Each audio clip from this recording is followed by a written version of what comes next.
पानी पूरी गांव में दो मूर्ख पंडित रहते थे। एक का नाम था कालू और दूसरे का नाम मंगलू। मैं महान पंडित हूँ और इस मंदिर में रहूंगा। अरे नहीं नहीं, मैं महान पंडित हूँ और मैं रहूंगा। ऐसा कहकर दोनों लड़ाई करने लगते हैं। इन दोनों की लड़ाई को कोई नहीं सुलझा पा रहा था।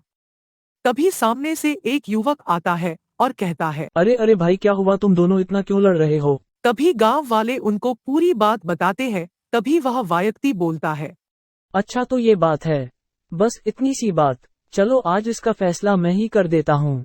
वह युवक उन दोनों पंडितों को पास में बुलाता है और कहता है, हाँ, तुम लोगों की समस्या वाकई में जटिल है, लेकिन इसका मेरे पास कुछ इलाज भी है। तुम लोगों को एक परीक्षा देनी होगी। परीक्षा के नाम पर दोनों पंडित गहरी सोच में पड़ जाते हैं और कहते हैं, परीक्षा? कैसी परीक्षा? ज्यादा सोचो मत, इतनी भी बड़ी परीक्षा नहीं है। तुमको बस उस पेड़ के पास जाना है और जो भी चीज मिलेगा वो मेरे हाथ में रखना है। इस व्यक्ति को पहले से ही इस घटना के बारे में पता रहता है, इसलिए वह इस समस्या का समाधान निकालने के लिए पहले से ही वहां पर सोने के सिक्के रख देता है। कालू पंडित पहले ही चला जाता है। उसके थोड़े ही देर बाद मंगलू पंडित भी चला जाता है।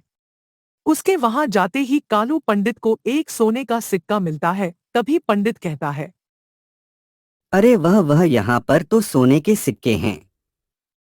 मैं इन सोने के सिक्कों को फटाफट उठा लेता हूँ और यह बोल दूंगा कि वहाँ पर कुछ नहीं था, उनको थोड़ी पता चलेगा। मंगलू पंडित को भी एक सोने का सिक्का मिलता है और मंगलू पंडित भी सेमम ऐसे ही करता है। लेकिन इन दोनों पंडित को यह नहीं पता था कि उस व्यक्ति के द्वारा इन दोनों पंडित को लाइन में लाने की साजिश थी।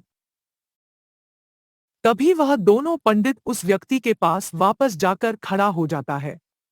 तभी वह व्यक्ति बोलता है, बताओ तुम्हें उस जगह पर क्या मिला? हमें वहाँ पर पत्तों के अलावा कुछ भी नहीं मिला। तुम मेरे जान में फंस चुके हो। मैं वहाँ पर दो सोने के सिक्के रखे थे जो तुम्हारे पास है, लेकिन तुमने यह नहीं बताया। तुम दोनों इस मंदिर में रहने के लायक नहीं हो, यहाँ से चले जाओ। तभी उन दोनों पंडितों का चेहरा शर्म से झुक जाता है। और हाँ, एक बात, मंदिरों में रहने के लिए कोई पंडितों की जरूरत नहीं है। ईश्वर के प्रति सच्चे मन और श्रद्धा भक्ति का होना जरूरी है। इस तरह वहाँ फैसला हो जाता है कि वहाँ कोई पंडित नहीं रहेगा, सब अपनी अपनी इच्छा से श्रद्धा भक्ति से पूजा करेंगे। इस तरह गांव वाले को भी इन पंडितों से छुटकारा मिल जाता है।